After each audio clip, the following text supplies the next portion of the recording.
കാരുണ്യവാനായ എൻ്റെ ഈശോയെ, കാണപ്പെടുന്നതും കാണപ്പെടാത്തതുമായ സകലത്തിൻ്റെയും സൃഷ്ടാവായ ദൈവമേ, അങ്ങയെ ഞാൻ സ്തുതിക്കുന്നു. അങ്ങ് ഒരു പുതിയ ദിവസത്തിനായി എന്നെ വിളിച്ചുണർത്തിയിരിക്കുന്നു.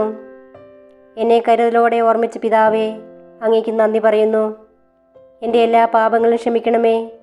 എൻ്റെ ജീവിതത്തിലെ എല്ലാ കുറവുകളും നീക്കണമേ. ശുദ്ധമായ ഹൃദയവും കളങ്കമില്ലാത്ത ആത്മാവോടും കൂടി ഞാൻ ഇന്നായിരിക്കട്ടെ.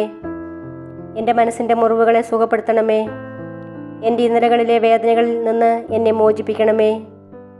ഞാൻ അങ്ങയെ പൂർണ്ണ ഹൃദയത്തോടെ സ്നേഹിക്കുന്നു. അങ്ങയുടെ വിലയേറിയതും വിശുദ്ധമായ രക്തം എപ്പോഴും എനിക്കും എൻ്റെ ഭവനത്തിനും സംരക്ഷണ വലയം തീർക്കട്ടെ.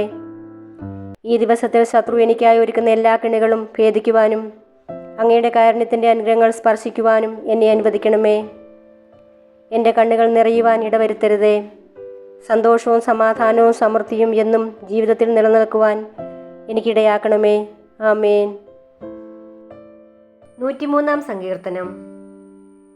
എൻ്റെ ആത്മാവേ കർത്താവിനെ വാഴ്ത്തുക. എൻ്റെ അന്തരംഗമേ അവിടുത്തെ വിശുദ്ധ നാമത്തെ പുകഴ്ത്തുക. എൻ്റെ ആത്മാവേ കർത്താവിനെ വാഴ്ത്തുക. അവിടുന്ന് നൽകിയ അനുഗ്രഹമൊന്നും മറക്കരുത്. അവിടുന്ന് നിന്റെ അകൃത്യങ്ങൾ ക്ഷമിക്കുന്നു, നിന്റെ രോഗങ്ങൾ സുഖമാക്കുന്നു. അവിടുന്ന് നിന്റെ ജീവനെ പാതാളത്തിൽ നിന്ന് രക്ഷിക്കുന്നു. അവിടുന്ന് സ്നേഹവും കരുണയും കൊണ്ട് നിന്നെ കിരീടമണിയിക്കുന്നു.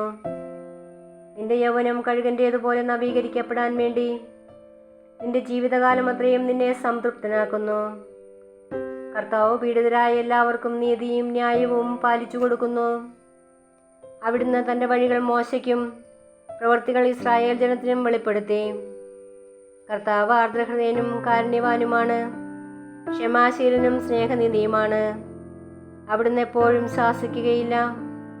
അവിടുത്തെ കോപം എന്നേക്കും നിലനിൽക്കുകയില്ല. നമ്മുടെ പാപങ്ങൾക്കൊത്ത് അവിടുന്ന് നമ്മെ ശിക്ഷിക്കുന്നില്ല. നമ്മുടെ അകൃത്യങ്ങൾക്കൊത്ത് നമ്മോട് പകരം ചെയ്യുന്നില്ല. ഭൂമിക്കുമേൽ ഉയർന്നിരിക്കുന്ന ആകാശത്തോളം ഉന്നതമാണ് തൻ്റെ ഭക്തരോട് അവിടുന്ന് കാണിക്കുന്ന കാരുണ്യം. കിഴക്കും പടിഞ്ഞാറും തമ്മിലുള്ള ത്രാകലത്തിൽ നമ്മുടെ പാപങ്ങളെ അവിടുന്ന് നമ്മിൽ നിന്ന് അകറ്റി നിർത്തി. പിതാവിന് മക്കളോടെന്ന പോലെ കർത്താവിന് തൻ്റെ ഭക്തരോട് അലിവ് തോന്നുന്നു. എന്തിൽ നിന്നാണ് നമ്മെ മെനഞ്ഞെടുത്തതെന്ന് അവിടുന്ന് അറിയുന്നു. നാം വെറും ധൂളിയാണെന്ന് അവിടുന്ന് ഓർമ്മിക്കുന്നു. മനുഷ്യൻ്റെ ജീവിതം പുല്ലുപോലെയാണ്, വയലിലെ പൂവ് പോലെ അത് ഉരിയുന്നു. എന്നാൽ കാറ്റടിക്കുമ്പോൾ അത് കൊഴിഞ്ഞു പോകുന്നു. അത് നിന്നിരുന്ന ഇടം പോലും അതിനെ ഓർക്കുന്നില്ല. എന്നാൽ കർത്താവിൻ്റെ കാരുണ്യം അവിടുത്തെ ഭക്തരുടെ മേൽ എന്നേക്കുമുണ്ടായിരിക്കും. അവിടുത്തെ നീതി തലമുറകളോളം നിലനിൽക്കും. അവിടുത്തെ ഉടമ്പടി പാലിക്കുന്നവരുടെയും അവിടുത്തെ കൽപ്പനകൾ സദാപൂർവം അനുസരിക്കുന്നവരുടെയും മേൽ തന്നെ. കർത്താവ് തൻ്റെ സിംഹാസനം സ്വർഗത്തിൽ സ്ഥാപിച്ചിരിക്കുന്നു. എല്ലാവരും അവിടുത്തെ രാജകീയ അധികാരത്തിന് കീഴിലാണ്. ഇന്നത്തെ വചനം. കർത്താവ് വാഗ്ദാനങ്ങളിൽ വിശ്വസ്തനും പ്രവൃത്തികളിൽ കാരുണ്യവാനുമാണ്. കർത്താവ് വീഴുന്നവരെ താങ്ങുന്നു, നിലം പറ്റിയവരെ എഴുന്നേൽപ്പിക്കുന്നു. സങ്കീർത്തനം 145:14. ഞങ്ങളുടെ ദൈവമായ കർത്താവേ, അങ്ങയുടെ വചനത്തിൽ ആശ്രയിച്ച് ജീവിക്കുവാൻ ഞങ്ങളെ അനുഗ്രഹിക്കണമേ. ഞങ്ങളുടെ സ്രഷ്ടാവും പരിപാലകനുമായ ദൈവമേ, ഞങ്ങളുടെ ഏക സന്തോഷവും പ്രത്യാശയും അങ്ങുന്നാകുന്നുവെന്നും അങ്ങിലാകുന്നുവെന്നും ഞങ്ങൾ അറിയുന്നു. കർത്താവേ, കരുണയോടെ ഞങ്ങളെ അങ്ങയിലേക്ക് ചേർത്ത് നിർത്തണമേ.